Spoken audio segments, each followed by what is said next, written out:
My name is Rachel Bennett, and the day I walked into that attorney's office in downtown Portland, I believed I was going to honor my parents' final wishes. Instead, I discovered that my brother David had rewritten their entire legacy, erasing me from the family I helped hold together. The rain outside matched the chill that crept through my bones as Thomas Whitmore slid a single document across his mahogany desk. According to the will in front of me, I was worth nothing. Every asset, every memory, every piece of our parents' life had been signed over to David. But what cut deepest wasn't the money. It was the realization that while I had been holding my mother's hand through her final breath, my brother had been forging her signature on documents that would steal everything she wanted me to have.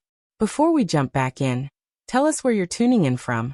And if this story touches you, make sure you're subscribed, because tomorrow I've saved something extra special for you. The law office smelled of old leather and lemon polish, the kind of place where serious conversations happen behind closed doors. Thomas Whitmore's office sat on the 7th floor of a building that overlooked the Willamette River, and through the floor-to-ceiling windows, I could see the gray October sky pressing down on the city like a weight. Rain streaked the glass in crooked lines, distorting the view of the bridges and the water below. I sat in one of 2 chairs facing his desk, my hands folded in my lap, still wearing my EMT uniform because I had come straight from a 12-hour shift. The fabric smelled faintly of antiseptic and exhaustion. David arrived 20 minutes late, which was typical. He pushed through the door with the confidence of someone who had never been told no, his charcoal suit perfectly tailored, his shoes polished to a mirror shine. He didn't look at me. He barely acknowledged my presence as he settled into the chair beside mine, adjusting his cufflinks with deliberate slowness. The scent of expensive cologne filled the space between us, sharp and overwhelming. Thomas cleared his throat and opened a folder on his desk. He was an older man, mid-60s, with silver hair and wire-rimmed glasses that caught the light when he moved. His expression was carefully neutral, the kind of face trained to deliver bad news without flinching. He began reading the will aloud, his voice steady and professional. The Selwood house, the one where we grew up, where our mother had planted roses every spring and our father had built a workshop in the garage, went to David. The savings accounts, modest but carefully maintained over decades of work, went to David. The life insurance policies, the retirement funds, the small investment portfolio our father had nurtured through every market downturn, all of it went to David. My name appeared only once, in a line that felt like a slap. Rachel Bennett is to receive personal items of sentimental value only, as determined by the executor. The executor, of course, was David. I sat perfectly still, my hands clasped so tightly my knuckles turned white. I didn't interrupt. I didn't cry. I let Thomas finish reading every word, every clause, every cold legal phrase that reduced my parents' love to a single dismissive sentence. When he finally closed the folder and looked up, his eyes moved between us, waiting for a reaction. David leaned back in his chair, one leg crossed over the other, a faint smile playing at the corner of his mouth. He looked like someone who had just won a hand of poker he had been bluffing on all night. I found my voice, though it came out quieter than I intended. This doesn't make sense. My mother told me she wanted me to have the house. She said it a dozen times. David's smile widened just a fraction. People say a lot of things when they're sick, Rachel. Mom wasn't in her right mind at the end. You know that. His tone was smooth, practiced, like he had rehearsed this conversation in front of a mirror. I turned to Thomas, searching his face for some indication that he saw what I saw, that this was wrong. Is this will contested? Can I request a review? Thomas shifted in his chair, uncomfortable. You can contest it, of course, but the document is signed, witnessed, and notarized. It was filed 3 months before your mother's passing. Unless you have evidence of undue influence or fraud, the court is unlikely to overturn it. 3 months before she died. I thought back to that time, trying to remember anything unusual. My mother had been in Pine Ridge memory care for nearly a year by then, her dementia progressing in unpredictable waves. Some days she knew me. Other days she called me by her sister's name. I had visited her every other day, sometimes more, sitting beside her bed and reading aloud from the books she used to love. David had visited too, but his trips were shorter, more sporadic. He always seemed to arrive when I wasn't there, slipping in during the narrow windows between my shifts at the hospital. I stood slowly, my legs unsteady beneath me. I need copies of everything. The will, the witnesses, the notary signatures. All of it. Thomas nodded and reached for a file box behind his desk. I can provide that. It's your right. David stood as well, straightening his jacket. Don't drag this out, Rachel. Mom and Dad made their decision. You're only going to embarrass yourself. I met his eyes for the first time since he walked in. His gaze was cold, detached, like he was looking at a stranger. I didn't respond. I took the folder Thomas handed me, tucked it under my arm, and walked out of that office without another word. The rain hit me the moment I stepped outside, soaking through my uniform in seconds. I didn't care. I stood on the sidewalk, letting the cold water run down my face, and opened the folder. The will was on top, printed on heavy cream-colored paper. My mother's signature sat at the bottom, shaky and uneven. I stared at it, tracing the loops and lines with my eyes. Something about it felt wrong. My mother's handwriting had always been neat, even in her later years. This signature looked forced, the letters too large, the spacing inconsistent. I flipped to the next page, and found the notary seal. Amanda Price. The name meant nothing to me. I pulled out my phone, water dripping onto the screen, and called Jordan Cruz. He answered on the second ring, his voice warm and familiar. Rachel, hey, you okay? No, I said, my voice shaking now that I was alone. I need your help. Jordan had been my partner in the ambulance for 5 years before I transferred to a different district. He was the kind of person who asked the right questions and never made you feel weak for needing support. He also had a knack for problem solving that bordered on obsessive. Tell me where you are, he said. I'll be there in 10. True to his word, Jordan pulled up in his beat-up pickup truck exactly 9 minutes later.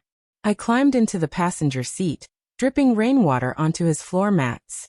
He handed me a towel without a word and waited while I dried my face and hands. Then, he looked at me, his dark eyes steady. What happened? I told him everything. The will, the dismissive clause, David's smug expression, the signature that didn't look right. Jordan listened without interrupting, his jaw tightening as I spoke. When I finished, he was quiet for a long moment, staring out at the rain.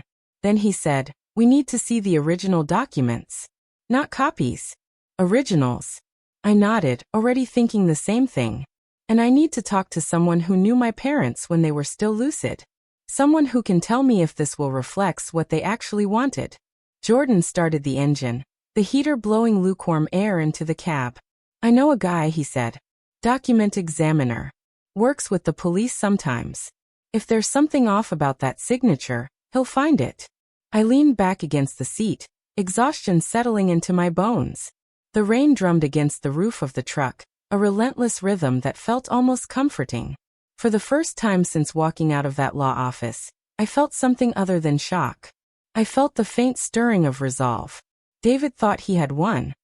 He thought I would accept the crumbs he left me and disappear quietly into the background of his new life. But preparing and narrating this story took us a lot of time, so if you are enjoying it, subscribe to our channel, it means a lot to us. Now back to the story. He didn't know me as well as he thought.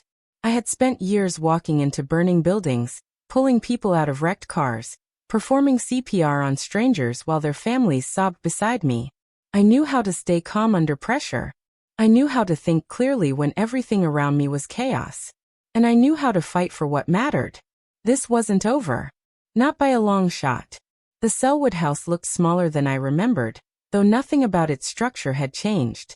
The craftsman-style bungalow sat on a corner lot lined with maple trees, their leaves turning copper and gold in the autumn air. The porch where my father used to sit with his morning coffee still had the same wooden swing, though the paint had faded to a dull gray. I parked across the street, engine idling, and watched the house for a long time. Lights glowed in the front windows, warm and inviting, as if the place hadn't been gutted of everyone who made it a home. Jordan sat beside me in the passenger seat, a camera with a long lens resting on his lap. He had insisted on coming, said I shouldn't do this alone. I was grateful for it, even if I hadn't said so out loud. We had been sitting here for 40 minutes, watching David move through the rooms like he owned the place, which legally he did. Through the sheer curtains, I could see him in the living room, talking on his phone, gesturing with one hand while he paced. The furniture was still the same, my mother's floral couch, my father's recliner near the fireplace, the bookshelf crammed with novels and photo albums. It looked like a museum of our family, preserved but lifeless. David disappeared from view, and a moment later, a woman appeared. She was tall, blonde, dressed in yoga pants and an oversized sweater. Amanda Price. I recognized her from the notary signature on the will. She moved through the kitchen with easy familiarity, opening cabinets, pouring herself a glass of wine. She wasn't a guest. She was comfortable here, like she had been coming and going for months. Jordan raised the camera and started taking pictures, the shutter clicking softly in the quiet cab of the truck. Document everything, he murmured. Timestamps, faces, behavior. If she's living here, that's worth knowing. I pulled out my phone and opened the Notes app, fingers moving quickly. Amanda Price arrived at the house at 6:43 in the evening. Behaves as though she is a resident. Accesses kitchen and living areas without hesitation. Appears to be in a relationship with David Bennett. Jordan glanced over at my screen and nodded approvingly. You're thinking like an investigator now. Good. Keep that up. I saved the note and leaned back, watching as Amanda settled onto the couch with her wine glass. She pulled out her phone and started scrolling, completely at ease. A few minutes later, David reappeared and sat beside her, draping his arm over her shoulders. They looked like a couple playing house in someone else's life. My stomach turned. This was my parents' home. The place where my mother had baked bread every Sunday. Where my father had taught me to ride a bike in the driveway. Where we had gathered around the dining table for every holiday and birthday. And now it was a backdrop for David's new life, a prop in whatever story he was telling himself. I thought about the will again, the cold language that had reduced my inheritance to sentimental items as determined by the executor. I hadn't been back to the house since the reading. David had changed the locks the same day, claiming it was for security. When I asked if I could come by to collect some of my mother's things, he told me he would let me know when it was convenient. That was 2 weeks ago. I hadn't heard from him since. Jordan lowered the camera and turned to me. You need to get inside that house. Not tonight, not like this. But soon. You need to see what he's done with their belongings, document what's missing, and figure out if there's anything in there that contradicts this will. I nodded slowly. How do I do that without breaking in? He smiled, a faint curve of his mouth that didn't quite reach his eyes. You don't break in. You get invited. Or you find another way. Legal way. We'll figure it out. We stayed for another hour, watching the house until the lights in the living room dimmed and Amanda and David moved upstairs. Jordan took a few final photos of David's car in the driveway. A brand new Tesla Model S that gleamed even in the dim streetlight. That's a $70,000 car, Jordan said quietly. Didn't he just buy that? I thought back to the weeks after my mother's funeral. David had shown up in the Tesla, claiming it was a lease for work. But now seeing it parked in front of the house like a trophy, I wondered, how does a real estate developer afford that right now? The market's been rough. Jordan shrugged. Maybe he's doing better than he lets on. Or maybe he came into some money recently. The implication hung in the air between us. I didn't want to believe it, didn't want to think my brother would be that calculating. But the numbers were starting to form a pattern I couldn't ignore. I pulled out my phone again and made another note. David purchased a new Tesla Model S within weeks of Mother's passing. Estimated value $70,000. Timeline suspicious given market conditions and lack of disclosed income sources. Jordan glanced at the note and nodded. Good. Keep tracking everything. Money leaves trails, and people like David get careless when they think they've won. We drove back to Jordan's place in silence, the rain starting up again as we crossed the Hawthorne Bridge. His apartment was above a garage he rented in an industrial area near the Pearl District, a space that was half workshop and half living quarters. The main floor was cluttered with tools, spare parts, and electronics in various states of disassembly. Upstairs was cleaner, a simple studio with a kitchenette and a futon that doubled as a couch. He made coffee while I spread the will documents across his workbench, weighting down the corners with wrenches and tape measures. I stared at my mother's signature again, the loops and angles that felt wrong. Jordan set a mug beside me and leaned over my shoulder. You keep looking at that like it's going to confess. I do, I admitted. Because something about it doesn't fit. My mother's hands were shaky near the end, but her signature stayed consistent. This looks like someone tried to copy it but didn't quite get the rhythm right. Jordan pulled out a magnifying glass from a drawer and held it over the signature. The ink was slightly uneven, pooling in certain spots as if the pen had hesitated. See that? He said, pointing to the letter M in Margaret. That's a stop and start. Someone copying a signature usually pauses to check their work. A real signature flows. I felt a spark of hope flicker in my chest. Can we prove that? Jordan straightened and pulled out his phone. That's where Elena comes in. He scrolled through his contacts and pulled up a name. Dr. Elena Vasquez. Forensic document examiner. She's testified in court about handwriting analysis and forgery. If anyone can tell us whether this signature is legitimate, it's her. He tapped her name and put the phone on speaker. It rang 3 times before a woman's voice answered, clear and professional.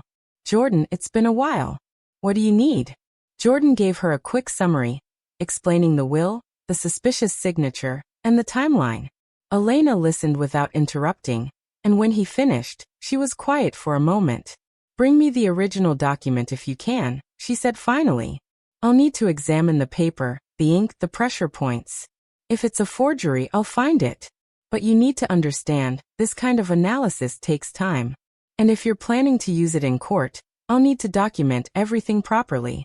Jordan glanced at me, and I nodded. How long? I asked. She considered. A week, maybe 2. Depends on what I find. And I'll need a retainer up front. My rates aren't cheap. I didn't hesitate. Whatever it costs, I'll pay it. Elena's tone softened slightly. All right. Bring me the documents tomorrow. I'll start as soon as I have them. Jordan thanked her and hung up. I felt the weight in my chest ease slightly, just enough to breathe. For the first time since walking out of Thomas Whitmore's office, I felt like I had a direction. A plan that wasn't just reactive grief. Jordan refilled my coffee and sat down across from me. You're going to need more than a handwriting expert, he said. You need a lawyer who specializes in probate and estate disputes. Someone who knows how to challenge a will in court. I pulled out the business card Thomas Whitmore had given me at the end of our meeting. He had mentioned another attorney, someone who handled contested estates. I found the name scrawled on the back in his neat handwriting. Malcolm Reeves, probate litigation. Jordan took the card and looked it up on his phone. His office is downtown near Pioneer Courthouse Square. Good reviews, lots of experience with inheritance disputes. He looked up at me. You want me to call him? I shook my head. I'll do it. This is my fight. I need to own it. The next morning, I sat in Malcolm Reeves' office on the 12th floor of a sleek glass building that overlooked the city. His office was modern, minimalist, with floor-to-ceiling windows and furniture that looked like it belonged in a design magazine. Malcolm himself was younger than I expected, maybe mid-40s, with dark hair graying at the temples and sharp eyes that missed nothing. He listened while I explained the situation, occasionally jotting notes on a legal pad. When I finished, he leaned back in his chair and steepled his fingers. Contesting a will is difficult, he said bluntly. The burden of proof is on you. You'll need to demonstrate either undue influence, lack of capacity, or fraud. Do you have evidence of any of those? I told him about the signature, about Elena's preliminary observations, about the timeline of David's visits to Pine Ridge. Malcolm's expression didn't change, but I saw a flicker of interest in his eyes. That's a start, he said. But you'll need more. Medical records showing your mother's mental state at the time the will was signed. Witness testimony from staff at the care facility. Documentation of your brother's access and behavior during that period. And ideally evidence of the original will, if one existed. I frowned. Original will? Malcolm nodded. Most people don't just create a will out of nowhere when they're in declining health. If your parents had an estate plan before your mother went into care, there should be a record of it. Find that, and you'll have something to compare against. I thought about my parents' filing cabinet at the house, the one in my father's old workshop. It was where he kept everything important. Tax returns, insurance policies, warranties for appliances that had long since broken down. If there was an earlier will, it would be there. But the house was locked, and David had made it clear I wasn't welcome. Malcolm seemed to read my mind. "You'll need access to the house," he said. "Legally, you're entitled to retrieve personal belongings. I can draft a letter to your brother's attorney demanding access. If he refuses, we can file a motion with the court. It'll take time, but it's the proper channel." I nodded, though the idea of waiting for legal letters and court motions made my skin crawl. Malcolm pulled out a contract and slid it across the desk. "This is my retainer agreement. I'll need $5,000 up front, and my hourly rate is $300. If this goes to trial, costs will increase significantly." I looked at the number and felt my stomach drop. $5,000 was more than I had in savings. My job as a paramedic paid decently, but not enough to build a cushion, especially after helping cover my mother's care facility bills in her final months. I must have hesitated too long, because Malcolm's expression softened slightly. "I understand this is a lot," he said. "But if you're serious about contesting this will, you need proper representation. Without it, you're just shouting into the wind." I signed the contract and wrote him a check, watching my savings account balance drop to nearly zero in my mind. Malcolm took the check and filed it efficiently. "I'll start drafting the access letter today. In the meantime, gather everything you can. Photos, emails, text messages, medical records, anything that shows your mother's wishes or your brother's behavior. The more documentation you have, the stronger your case." I left his office feeling both lighter and heavier. Lighter because I had a plan, a professional on my side. Heavier because the reality of what I was about to undertake had just become tangible. This wasn't just about hurt feelings or sibling rivalry. This was a legal battle that would cost me everything I had, financially and emotionally. Jordan was waiting for me in the lobby, 2 coffees in hand. He handed me one, and we walked out into the gray Portland morning. "How'd it go?" he asked. I told him about Malcolm's advice, about the need to access the house, about the retainer that had just emptied my bank account. Jordan listened and nodded slowly. "You're doing the right thing," he said. "I know it doesn't feel like it right now, but you are." We walked in silence for a while, the city waking up around us, people hurrying to work with umbrellas and coffee cups. I thought about my parents, about the life they had built in that craftsman house, about the promises my mother had made when her mind was still clear. She had told me the house was mine. She had said it while we sat in the garden, her hands wrapped around a mug of tea, her eyes focused and present. "You'll take care of it, won't you, Rachel?" she had said. "It deserves someone who loves it." I had promised her I would. And now, standing in the rain with a half-empty coffee cup and a lawyer's retainer agreement in my bag, I renewed that promise silently. I would fight for that house. Not because I needed it, not because I wanted to win against David, but because my mother had trusted me with it, and I wasn't going to let her down. Jordan seemed to sense the shift in my mood. He bumped my shoulder gently. "Come on," he said. "Let's go see Elena. Time to find out if your instincts are right about that signature." We drove across town to a nondescript office building near the Lloyd district. Elena's office was on the 3rd floor, a small suite with her name stenciled on the frosted glass door. Inside, the space was organized chaos, filing cabinets lining the walls, a large desk covered in documents and magnifying equipment, and a light box mounted on the wall displaying what looked like an old letter. Elena herself was a small woman in her 50s, with dark hair pulled back in a tight bun and glasses that magnified her sharp brown eyes. She greeted us with a firm handshake and got straight to business. "Let me see what you've got," she said. I handed her the folder with the will, and she carried it to her desk, pulling on a pair of latex gloves before touching the paper. She examined the signature under a high-powered magnifying lamp, occasionally making notes on a pad beside her. Jordan and I stood quietly, watching her work. After what felt like an eternity, she looked up. "This is interesting," she said. "Very interesting." Elena adjusted the lamp over the document, the white light casting sharp shadows across the paper. She pointed to the signature with a wooden probe, careful not to touch the ink directly. "Look at the baseline here," she said. "A genuine signature maintains a relatively consistent baseline, even when the writer's hand is shaky.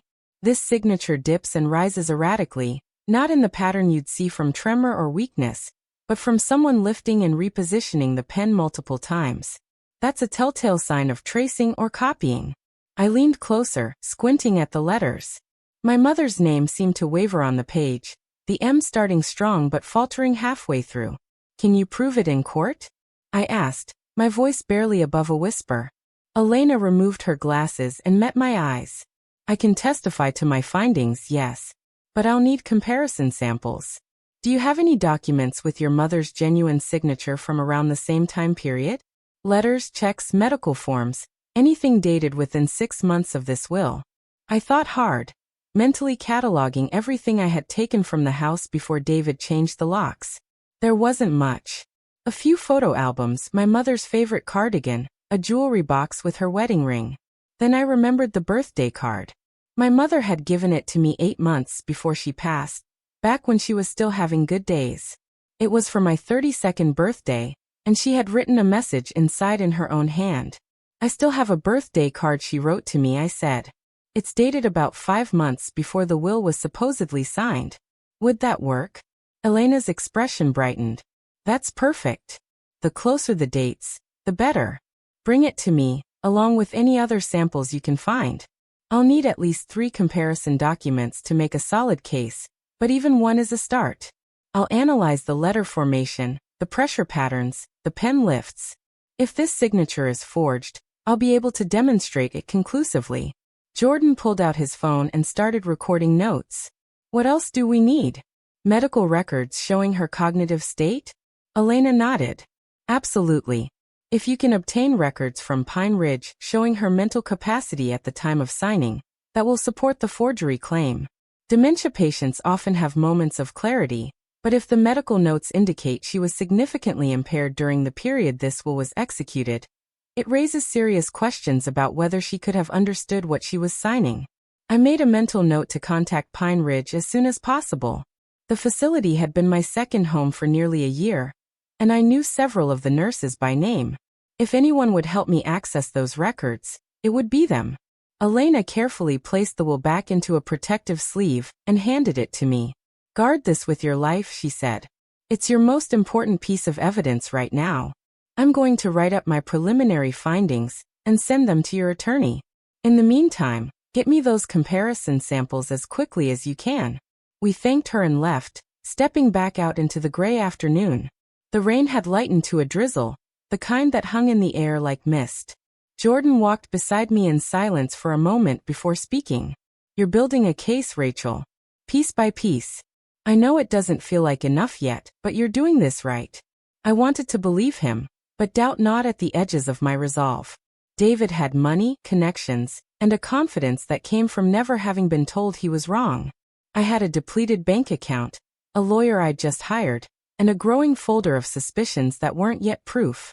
That evening, I sat in my small apartment in the Hawthorne district, the birthday card from my mother spread open on the kitchen table. The message inside was written in blue ink, the letters slanting slightly to the right in the way she had always written. My dearest Rachel, it read. Another year older, another year wiser, another year of making me proud. You have always been my steady one, my helper, my heart. I love you more than words can say. Happy birthday, sweetheart. Mom. Her signature at the bottom was clear and confident, the M flowing naturally into the rest of her name. I compared it to a photo I had taken of the will signature on my phone. The difference was stark. The card signature was fluid, relaxed. The will signature was stilted, uneven, forced. I took several high-resolution photos of the card under good lighting, making sure every detail was captured. Then I carefully placed it in a protective plastic sleeve and added it to the growing file of documents I was assembling. My phone buzzed with a text from Jordan. Managed to get the contact info for Patricia Thornton, your parents' original estate attorney. She retired 2 years ago, but still lives in the area. Want me to reach out? I replied immediately. Yes. If anyone knows what my parents' original wishes were, it's her. The next morning, I drove out to Pine Ridge Memory Care Facility, a low-slung building surrounded by gardens and walking paths designed to feel more like a retreat than a medical facility. The lobby smelled faintly of lavender and lemon cleaner, and soft music played from hidden speakers. I approached the front desk where a young woman with kind eyes looked up from her computer. "Hi, I'm Rachel Bennett," I said. "My mother, Margaret Bennett, was a resident here until she passed 2 months ago. I need to request copies of her medical records from her final year." The receptionist's expression softened. "I'm so sorry for your loss. Let me get the forms you'll need to fill out." She handed me a clipboard with a records request form, and I filled it out carefully, checking every box that applied. When I handed it back, she reviewed it and nodded. "This will take about a week to process. We'll mail the records to the address you listed." I hesitated, then leaned forward slightly. "Is Nurse Carolyn working today?" The receptionist glanced at a schedule on her desk. "She's on the second floor. Would you like me to call her down?" A few minutes later, Carolyn appeared in the lobby. She was a woman in her early 50s with graying hair and a warm smile that had comforted me through some of the hardest days of my mother's decline. She pulled me into a brief hug. "Rachel, it's good to see you. How are you holding up?" I managed a smile. "I'm managing. Can we talk privately for a minute?" She led me to a small consultation room off the main hallway and closed the door. I told her about the will, about the suspicious signature, about the timeline that didn't make sense. Carolyn listened, her face growing more serious with each detail I shared. "I remember the day that man came to see your mother," she said slowly. "He claimed he was a notary, brought a stack of papers with him. Your mother was having a bad day. She didn't even recognize him at first." I raised my head sharply. "You were there when the will was signed?" Carolyn shook her head. "Not in the room, no. He asked for privacy, said it was a legal matter. But I was at the nurse's station right outside, and I remember thinking it was odd. Your mother wasn't in any condition to be signing legal documents that day. She could barely hold a conversation." My heart began to race. "Would you be willing to testify to that? To what you saw and what you remember about her condition?" Carolyn didn't hesitate. "Absolutely. Your mother was a wonderful woman, and if someone took advantage of her when she was vulnerable, that's not right. I'll do whatever I can to help." I felt a surge of gratitude so strong it nearly brought tears to my eyes. "Thank you," I said, my voice thick. "You have no idea what this means." She squeezed my hand. "Your mother loved you very much, Rachel. She talked about you all the time. Whatever happened with that will, I know it wasn't what she wanted." I left Pine Ridge with Carolyn's contact information saved in my phone, and a renewed sense of purpose. The pieces were coming together slowly but surely. That afternoon, I met Jordan at a coffee shop near Powell's Books. He was already seated at a corner table, 2 laptops open in front of him, his expression focused. He looked up when I approached and gestured to the empty chair. "I found something," he said without preamble. "I've been digging into Amanda Price, the notary who supposedly witnessed your mother's signature. Guess what? Her notary license was suspended 6 months ago for improper documentation." I felt my breath catch. "Suspended? For what?" Jordan turned one of the laptops toward me, showing a public records database. "She notarized documents without being physically present, which is illegal. Someone filed a complaint, the state investigated, and her license was revoked pending a hearing. As of right now, she's not legally allowed to notarize anything." I stared at the screen, my mind racing. So if she notarized my mother's will during the suspension period, the entire document could be invalid. Jordan nodded grimly. "Exactly. And if she notarized it before the suspension but did so improperly, it's still grounds to challenge the will's validity. Either way, this is huge." I pulled out my phone and took a photo of the screen. "Malcolm needs to see this immediately." Jordan closed the laptop and leaned back. "There's more. I looked through Amanda's social media, and she's been posting pictures from inside your parents' house for the past 2 months. Pictures of her cooking in the kitchen, sitting in the living room, even sleeping in what looks like the master bedroom. She's not just visiting, Rachel. She's living there." The anger that flared in my chest was hot and sharp. I thought of my mother's bedroom, the quilt she had made by hand, the photos on the nightstand of our family vacations. The idea of Amanda Price sleeping in that room, erasing my mother's presence with her own, made me feel physically ill. "Can you download those photos?" I asked. "All of them, with timestamps." Jordan was already moving, his fingers flying across the keyboard. Already on it. I'm creating a folder with everything I found on her. Social media posts, court records, the notary suspension documents. It's all going into your case file. We spent the next 2 hours combing through every detail, cross-referencing dates, building timelines, and documenting inconsistencies. By the time we left the coffee shop, I had a USB drive full of evidence and a list of follow-up tasks that felt both overwhelming and empowering. That night, I couldn't sleep. I lay in bed staring at the ceiling, my mind replaying the past few weeks over and over. The shock of the will reading, the discovery of the forged signature, the growing mountain of evidence that my brother had stolen everything my parents had built. But beneath the anger and the grief, there was something else. A cold, clear determination that settled into my bones like steel. David had underestimated me. He thought I would accept his version of events, that I would fade quietly into the background and let him enjoy the spoils of his deception. He thought I was weak. He was wrong. The next morning, Malcolm called me into his office. He was standing by the window when I arrived, his expression unreadable. "I've reviewed the information you and Jordan gathered," he said. "The notary suspension, the social media posts, the nurse's statement, the handwriting analysis. This is exactly what we need." He turned to face me, and for the first time since I'd met him, I saw something like approval in his eyes. "You've built the foundation of a strong case, Rachel. Now we need to move quickly before your brother realizes what's coming." He walked to his desk and pulled out a document. "I've drafted a motion to compel access to the family home. We're filing it this afternoon. Once the judge signs off, your brother will have no choice but to let you in. And when you get in there, I want you to document everything. Take photos, make lists, look for the original will if it exists. Anything that can support your claim." I nodded, adrenaline already coursing through my veins.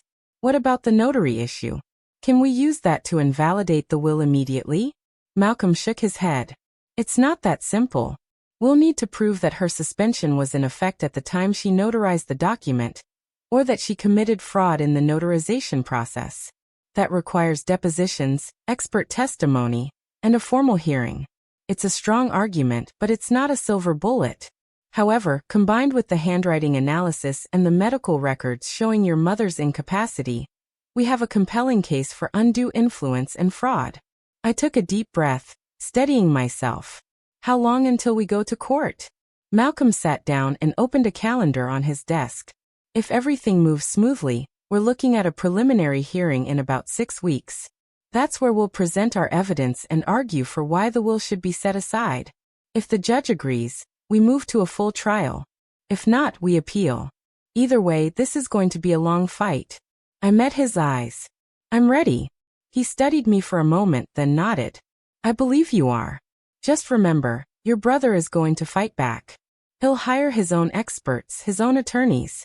He'll try to discredit you, paint you as a disgruntled sibling who's bitter about not getting what you think you deserve. You need to be prepared for that."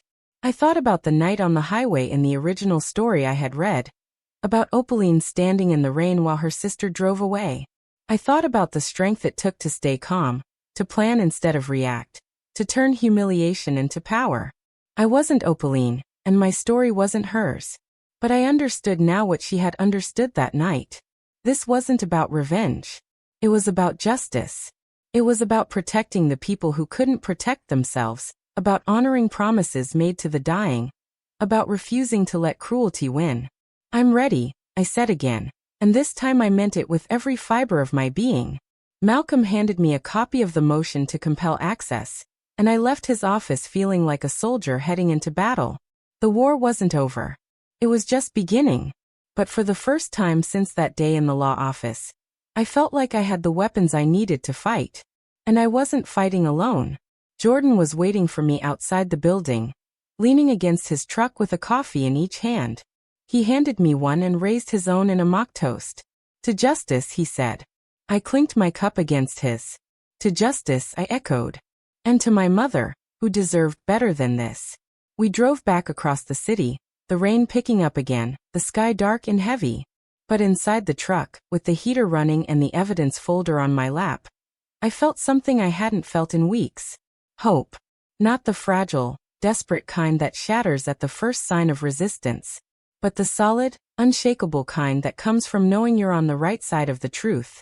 David had taken everything from me. The house, the money, the tangible remnants of my parents' lives.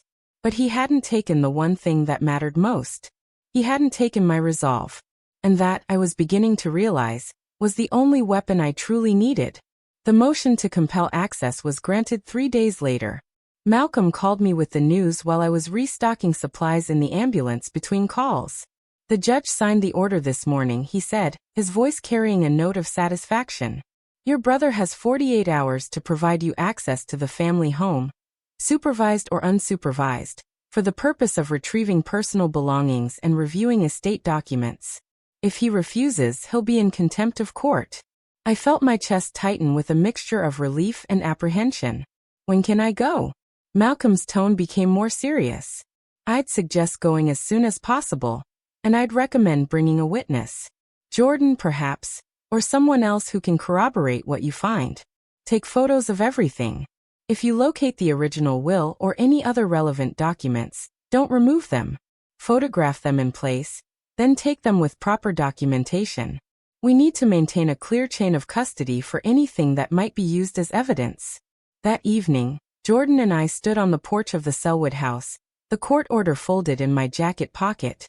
The sun was setting behind the trees, casting long shadows across the front yard. The porch light flickered on, and a moment later, David opened the door. He was dressed casually in jeans and a sweater, but his expression was anything but relaxed. His jaw was tight, his eyes cold. You've got 2 hours, he said flatly. And I'm staying here the entire time.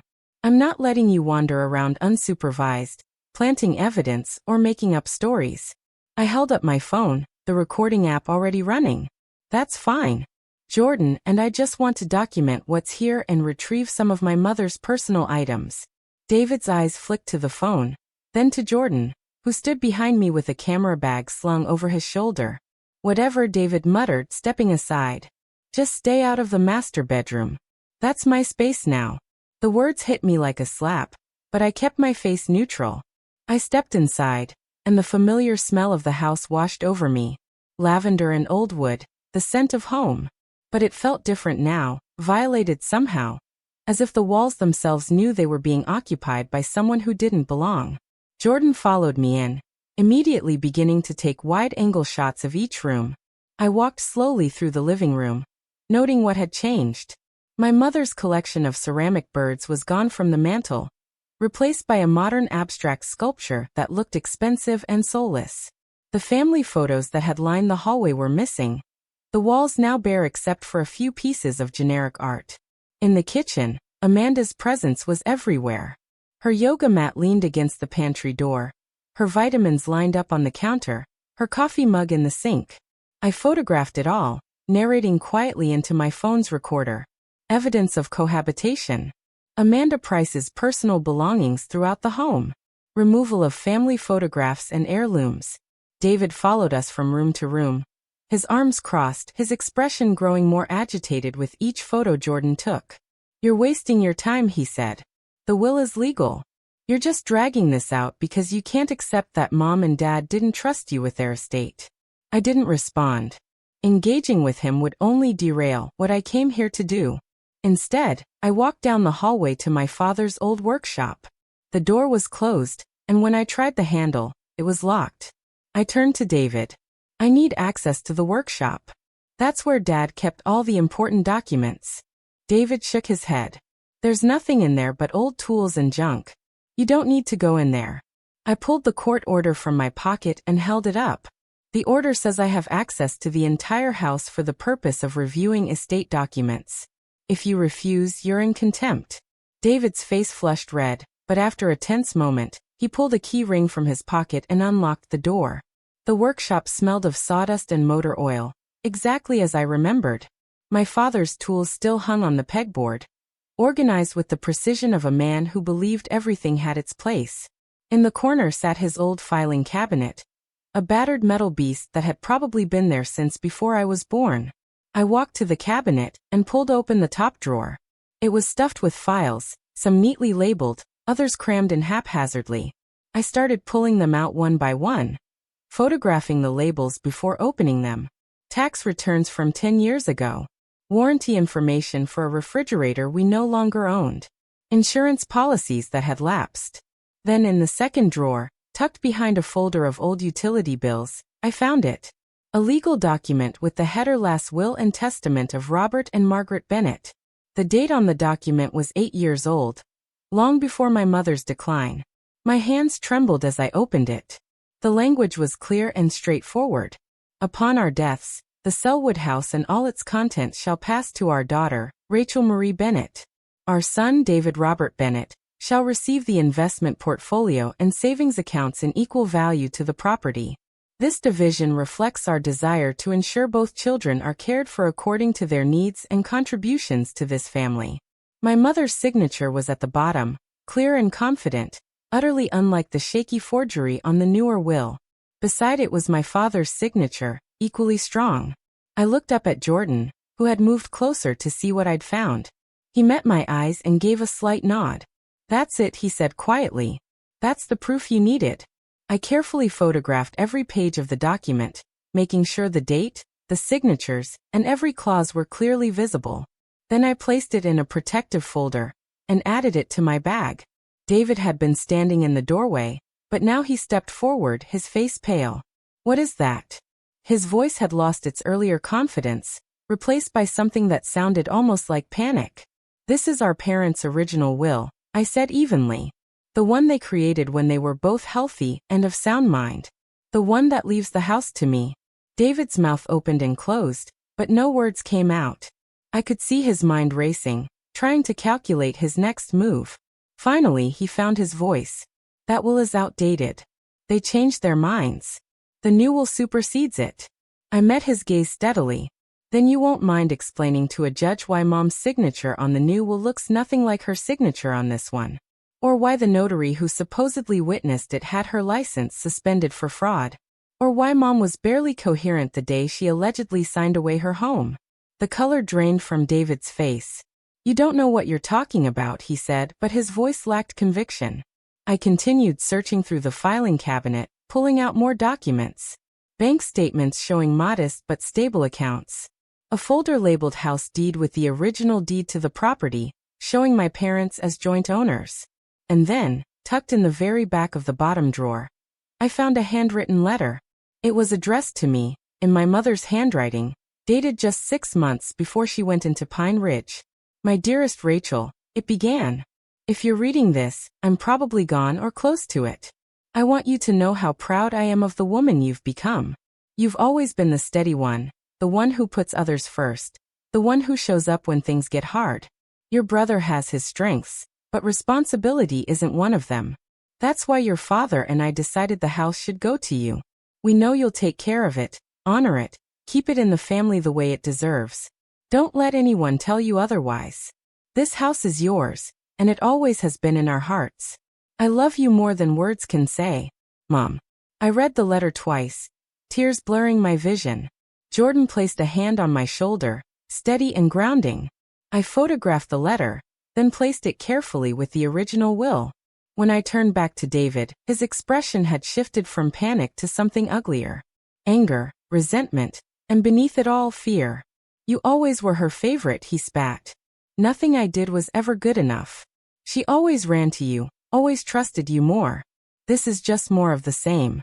I felt a flicker of pity for him, but it was quickly extinguished by the memory of everything he had done. "You had the same opportunities one did, David. You chose to use them differently. And when Mom needed help, when she needed someone to show up every day and hold her hand while her mind slipped away, where were you? You were busy planning how to steal everything she wanted to leave to me." David's hands clenched into fists at his sides. "Get out of my house," he said, his voice shaking.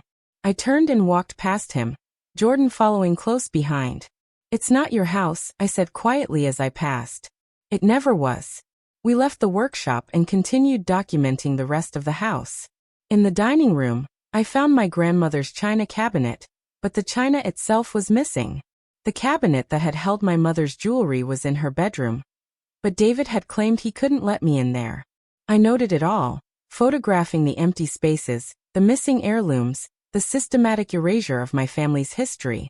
By the time we finished, the 2 hours had passed, and the sun had set completely. David stood by the front door, his arms crossed, watching us with barely contained hostility. I stopped in front of him before leaving. "You're going to lose, David. You know that, don't you? The will is forged, the notary was fraudulent, and I have evidence that Mom never wanted this. You can keep fighting, but all you're doing is digging yourself deeper."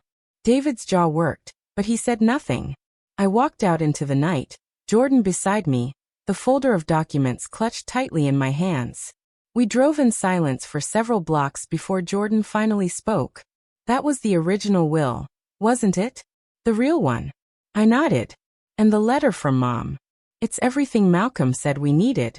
Proof of her actual wishes, proof that the new will contradicts it, proof that she was clear-minded when she made her real intentions known." Jordan pulled into a parking lot and turned to face me. "You did it, Rachel. You found the smoking gun. Now you take it to court and you finish this." The preliminary hearing was scheduled for 6 weeks later, but Malcolm managed to expedite it based on the new evidence. Within 3 weeks, I found myself sitting in a Multnomah County courtroom, the original will, and my mother's letter laid out on the table in front of Malcolm. Across the aisle, David sat with his attorney, a sharp-faced woman named Victoria Chun who specialized in estate litigation. David wouldn't meet my eyes, but I could see the tension in his shoulders, the way his hands gripped the armrests of his chair. The judge, a gray-haired woman named Margaret Holloway, entered the courtroom, and we all rose. She settled behind the bench and reviewed the case file in front of her. "This is a motion to set aside the will of Margaret Bennett on grounds of forgery, undue influence, and lack of testamentary capacity," she said, her voice crisp and authoritative. "I've reviewed the preliminary briefs from both sides. Let's proceed with opening statements." Malcolm stood and approached the bench. "Your Honor, the evidence will show that the will currently on file was created through fraud and deception. The signature of Margaret Bennett was forged at a time when she lacked the mental capacity to execute a valid will. The notary who supposedly witnessed the document had her license suspended for fraudulent practices. And most importantly, we have the original will, executed 8 years prior when Mrs. Bennett was of sound mind, which tells a completely different story about her wishes." Victoria Chun rose to respond. "Your Honor, the will in question was properly executed, witnessed, and filed according to Oregon law. The petitioner is engaging in a fishing expedition based on speculation and sibling rivalry.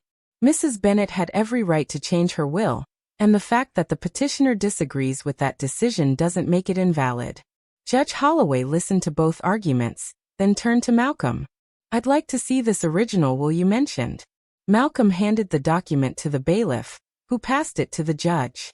She read through it carefully, her expression giving nothing away. Then she looked up. "This will is dated 8 years ago and clearly states the house should pass to the petitioner, Rachel Bennett. Do you have evidence that Mrs. Bennett explicitly revoked this will?" Victoria Chun stood again. "The newer will, dated 3 months before Mrs. Bennett's death, supersedes any prior wills. That's standard legal practice, Your Honor." Judge Holloway nodded slowly. "That's correct, but only if the newer will was validly executed. I'm concerned about the allegations regarding the notary and the signature." She turned to Malcolm. "I assume you have expert testimony on the signature analysis?" Malcolm nodded. "Yes, Your Honor. Dr. Elena Vasquez, a forensic document examiner, has analyzed both signatures and will testify that the signature on the newer will is inconsistent with Mrs. Bennett's known handwriting and shows signs of forgery." The judge made a note. "And what about the notary issue?" Malcolm pulled out the records Jordan had compiled. The notary, Amanda Price, had her license suspended by the state of Oregon 2 months before the alleged date of execution. She was legally prohibited from notarizing any documents during that period. If she notarized this will, it was done fraudulently. A murmur ran through the courtroom. Victoria Chen's face tightened, and she leaned over to whisper urgently to David. Judge Holloway raised her hand for silence.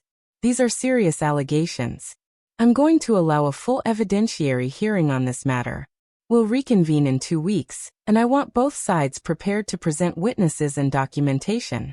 In the meantime, the estate remains frozen. No assets are to be transferred or sold until this matter is resolved. The gavel came down, and I felt a surge of something that was equal parts relief and vindication. This wasn't over yet, but the judge was taking the allegations seriously. David stood abruptly and stormed out of the courtroom without a word, Victoria Chen hurrying after him. Malcolm turned to me, a slight smile on his face. That went better than I expected. The judge is clearly skeptical of the newer will. If Elena's testimony holds up, and if we can prove Amanda Price notarized the document illegally, we have a strong chance of getting the original will reinstated. 2 weeks later, the courtroom was packed. News of the case had spread through the local legal community, and several reporters sat in the gallery, notebooks in hand. Elena Vasquez took the stand first, calm and professional in a dark suit. Malcolm walked her through her credentials, then displayed enlarged photographs of both signatures on a screen visible to the entire courtroom. Dr. Vasquez, can you explain the differences you observed between these two signatures? Malcolm asked. Elena adjusted her glasses and pointed to the screen. The signature on the original will shows consistent pressure, fluid motion, and natural variation consistent with genuine handwriting. The signature on the contested will shows hesitation marks, uneven pressure, and mechanical repetition that suggests tracing or careful copying rather than natural signing. She walked the court through a detailed analysis, pointing out specific letters where the pen had lifted and repositioned, where the ink pooled from hesitation, where the line quality changed abruptly. In my professional opinion, she concluded, the signature on the contested will was not written by Margaret Bennett. It is a simulation of her signature, likely traced or copied from another document. Victoria Chen stood for cross-examination. Dr. Vasquez, isn't it possible that Mrs. Bennett's signature simply changed due to age, illness, or medication? Elena remained composed. While handwriting can deteriorate with age or illness, the deterioration follows predictable patterns. Shakiness, wandering baseline, inconsistent letter size. What we see here is not deterioration. It's deliberate mimicry. The two are forensically distinct. Victoria pressed harder, but Elena's testimony held firm. When she stepped down, Malcolm called Carolyn, the nurse from Pine Ridge. Carolyn described the day the will was supposedly signed, her voice steady but tinged with sadness. Mrs. Bennett was having a very difficult day. She was confused, agitated, unable to focus. When the man arrived with papers for her to sign, I was concerned. She wasn't in any condition to understand legal documents. Did you express your concerns? Malcolm asked. I mentioned it to him, yes. He told me it was just a formality, that Mrs. Bennett had already agreed to everything, and this was just finalizing it. He said it would only take a minute. I should have insisted on staying in the room, but he asked for privacy and I complied. I've regretted that ever since. The courtroom was silent. Even Victoria Chen seemed at a loss for how to challenge the testimony. Malcolm thanked Carolyn and called his final witness, Patricia Thornton, my parents' original estate attorney. Patricia was a small woman in her 70s with sharp eyes and a no-nonsense demeanor. She testified that she had drafted the original will at my parents' request 8 years ago. They were very clear about their wishes, she said. Margaret wanted the house to go to Rachel because Rachel had always been the caretaker, the one who would preserve the family home. David was to receive the financial assets, which were substantial at the time. It was a fair division based on each child's strengths and needs. Malcolm asked, did the Bennetts ever contact you about changing their will? Patricia shook her head firmly. Never.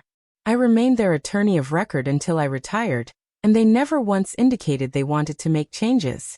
If they had, I would have drawn up the new documents myself. The fact that they went to someone else, or that someone else drafted this will without their knowledge, raises serious red flags. When Malcolm rested his case, Victoria Chen called only one witness, David himself. He took the stand looking pale and drawn, his earlier confidence gone. Under Victoria's questioning, he claimed that his mother had told him she wanted to change the will, that she felt Rachel was too irresponsible with money, that she trusted him to manage the estate properly. But under Malcolm's cross-examination, his story fell apart. Malcolm produced phone records showing David had called Amanda Price multiple times in the weeks before the will was allegedly signed. He produced bank records showing David had withdrawn $15,000 in cash the week after his mother's death. And then he produced the letter, my mother's handwritten letter to me, and read it aloud in the courtroom. David's face crumpled as the words filled the space. He tried to claim the letter was old, that my mother had changed her mind later, but his voice cracked and he couldn't meet anyone's eyes. Judge Holloway called for closing arguments. Malcolm stood and addressed the court with quiet intensity. Your Honor, the evidence is overwhelming. The will presented by David Bennett is a fraud, executed by a notary whose license was suspended, bearing a forged signature, created at a time when Margaret Bennett lacked the capacity to understand what she was signing. The original will, created when she was healthy and clear-minded, reflects her true wishes. Justice demands that the original will be reinstated, and that the respondent be held accountable for his actions. Victoria Chen's closing was weaker, relying on technicalities and the legal presumption that a later will supersedes an earlier one. But even she seemed to know the battle was lost. Judge Holloway took less than an hour to deliberate. When she returned, the courtroom fell silent. After reviewing all the evidence and testimony, I find that the will dated 3 months before Margaret Bennett's death is invalid. The signature appears to be forged, the notary was not properly licensed, and the testimony indicates Mrs. Bennett lacked testamentary capacity at the time of alleged execution. The original will, dated 8 years prior, is hereby reinstated as the valid last will and testament of Margaret and Robert Bennett. The Selwood house and its contents passed to Rachel Bennett. The financial assets passed to David Bennett as originally specified. Furthermore, I am referring this matter to the District Attorney's Office for potential criminal investigation into forgery and fraud. The gavel came down, and the courtroom erupted in murmurs. I sat frozen, unable to process what had just happened. Malcolm placed a hand on my shoulder. You won, Rachel. The house is yours. David sat motionless across the aisle, his head in his hands. Victoria Chen gathered her papers and left without a word. I stood on shaky legs and walked out of the courtroom into the bright afternoon sunlight. Jordan was waiting outside, and when he saw my face, he broke into a wide smile. You did it, he said, pulling me into a hug. I did, I whispered, and finally the tears came. Not tears of sadness, but of relief, of vindication, of a weight lifting that I hadn't realized I'd been carrying. 6 months later, I stood in the garden of the Selwood house, planting roses the way my mother used to. The house had been cleaned, the locks changed, Amanda's belongings removed. I had donated most of the furniture David had brought in, and slowly begun restoring the house to the way it had been. My mother's china was back in the cabinet, her photos back on the walls. The workshop had been turned into an office where I spent my evenings working on a new project. I had partnered with Jordan and Elena to start a nonprofit organization called the Bennett Foundation, dedicated to protecting vulnerable elderly individuals from financial exploitation and estate fraud. We offered free legal consultations, document verification services, and education programs for families navigating the complicated world of elder care and estate planning. The foundation was named after my parents, a way to honor their memory and ensure that what happened to our family wouldn't happen to others. We had already helped a dozen families contest fraudulent wills, recover stolen assets, and hold perpetrators accountable. David had been charged with fraud and forgery.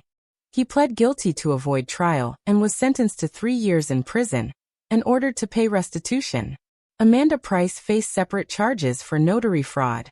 The financial assets that were rightfully his according to the original will had been depleted by legal fees and restitution payments. I felt no satisfaction in his downfall, only a quiet sadness for what might have been if he had chosen differently. I wiped the soil from my hands and stood back to admire the row of rose bushes. They were my mother's favorite variety, deep red with a fragrance that filled the entire garden. In my pocket, my phone buzzed with a message from Jordan. We just signed our 20th client. This foundation is really taking off. Are you free for coffee tomorrow to discuss expansion plans? I smiled and typed back a reply. Always. See you at the Riverfront Cafe. The rain that had been threatening all morning finally began to fall, light and gentle, washing the dust from the rose leaves. I tilted my face up to it, letting it cool my skin, and thought about how far I had come from that day in the lawyer's office when I thought I had lost everything. I hadn't lost. I had fought, and I had won. But more than that, I had transformed my pain into purpose, my anger into action. The house behind me was more than just wood and brick. It was a symbol of perseverance, of honoring those who came before, of refusing to let cruelty and deception win. I walked back inside, my boots leaving muddy prints on the porch, and closed the door behind me. The house welcomed me home, the way it always had, the way it always would. And I knew, with absolute certainty, that my mother was proud. The Bennett Foundation occupied a modest office space in Northeast Portland, tucked between a vintage bookstore and a small cafe that served the best Ethiopian coffee in the city. The sign outside was simple, just our name and mission statement etched in clean letters on frosted glass. Inside, the walls were painted a warm cream color, and we had furnished the space with comfortable chairs and a large conference table, where families could sit and discuss their cases without feeling intimidated by sterile corporate surroundings. On one wall hung framed photographs of my parents in happier times, along with letters from clients we had helped, each one a reminder of why this work mattered. Elena had come on board as our lead forensic consultant, splitting her time between her private practice and pro bono work for the foundation.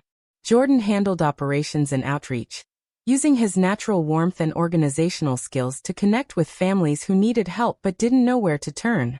I managed the legal coordination, working with a network of attorneys who donated their time to take on cases that otherwise would have bankrupted the families involved. We had started small, but word spread quickly through senior centers, care facilities, and community organizations. 6 months after opening our doors, we were fielding calls from across Oregon, and even from neighboring states. Our most recent case involved an 82-year-old veteran named Harold Preston whose nephew had convinced him to sign over power of attorney, and then systematically drained his accounts. Harold's daughter, Christine, had discovered the theft when she visited her father, and found him living in squalor despite having a pension that should have kept him comfortable. She had come to us desperate and furious, clutching a folder of bank statements that showed thousands of dollars withdrawn for purchases her father never made. Jordan and I had visited Harold at his small apartment in Gresham, and the moment I saw him, frail and confused in a worn recliner, I thought of my mother. Harold's story was painfully familiar. His nephew had visited regularly, earned his trust, and then exploited his cognitive decline to steal everything he had worked for. But unlike my mother, Harold was still alive, still capable of testifying, still able to see justice done. We had connected Christine with one of our partner attorneys, a fierce advocate named Rebecca Walsh who specialized in elder abuse cases. Rebecca had filed for emergency guardianship, frozen Harold's accounts, and initiated criminal charges against the nephew. The case was still ongoing, but Harold had been moved to a safer living situation, and his daughter now had legal authority to protect him. Sitting in the foundation office on a rainy Thursday morning, I reviewed the case files spread across my desk. Each folder represented a family torn apart by greed, by betrayal, by the cruel exploitation of vulnerability. But each folder also represented a fight we were willing to take on, a family we were determined to help. My phone rang, and I answered to hear a trembling voice on the other end. "Hello, is this the Bennett Foundation? My name is Susan Morales, and I think my sister stole my mother's house. I need help." I grabbed a notepad and pen. "Tell me everything," I said gently. "Start from the beginning." Susan's story unfolded over the next 40 minutes. Her mother had been diagnosed with early-onset Alzheimer's 3 years ago, and had been living with Susan until her sister, Teresa, had convinced their mother to move in with her instead. Within months, the mother's house had been sold, the proceeds vanishing into accounts Susan couldn't access. When she confronted Teresa, her sister had produced documents showing that their mother had given her financial power of attorney, and had wanted Teresa to manage everything. Susan had tried to hire a lawyer, but couldn't afford the retainer fees. She had been told by multiple attorneys that without significant upfront costs, there was nothing they could do. "I understand how overwhelming this must feel," I said. "But you're not alone anymore. We can help you. Can you come to our office tomorrow morning? Bring any documents you have, any emails or text messages with your sister, any records of your mother's medical condition. We'll review everything and figure out the best path forward." Susan's voice broke with relief. "Thank you. I've been so scared that I'd just have to accept this, that she'd get away with it. You don't have to accept it, I said firmly. And if your sister did what you think she did, she won't get away with it. We'll make sure of that. After I hung up, Jordan appeared in the doorway with 2 mugs of coffee. He set one on my desk and leaned against the doorframe. Another one? He asked. I nodded. Another one. It never stops, does it? The calls, the stories, the families being torn apart. Jordan took a sip of his coffee, his expression thoughtful. It doesn't stop because the problem is bigger than we realized.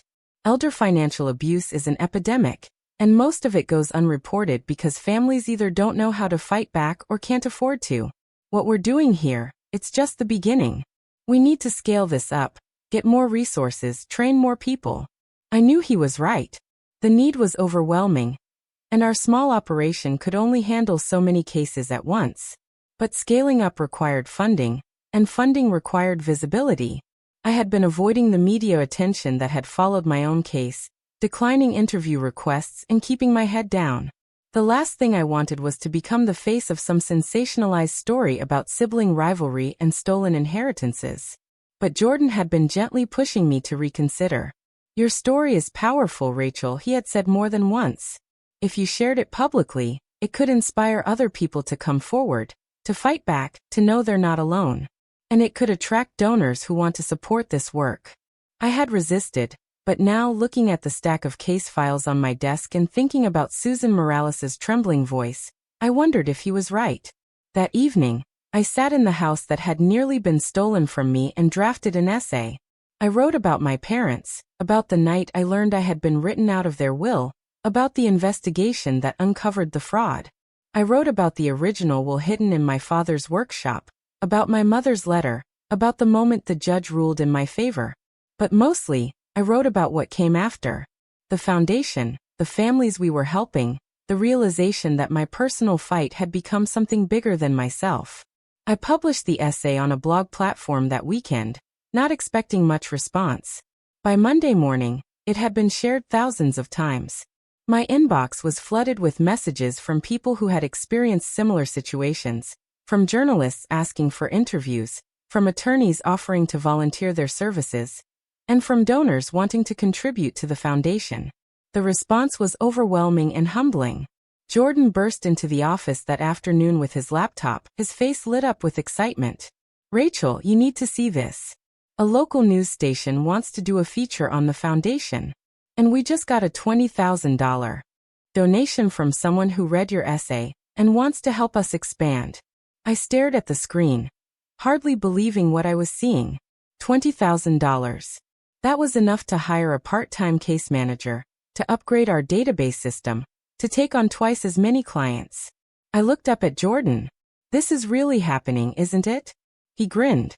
It's really happening. You started something, Rachel. Something that matters. The news feature aired 2 weeks later, a 10-minute segment that profiled the foundation and interviewed several of the families we had helped. Harold Preston appeared on camera, his daughter Christine beside him, and spoke about how we had saved him from losing everything. The reporter also interviewed me, asking about my own experience and what had motivated me to start the foundation. I had been nervous about the interview, worried about coming across as bitter or vindictive toward David. But when the cameras rolled, I found myself speaking from a place of clarity and purpose. What happened to my family was a tragedy, I said. But it taught me that the legal system, while imperfect, can deliver justice when you have the right support and resources. Too many families don't have that support. They're isolated, scared, and financially unable to fight back against people who exploit their loved ones.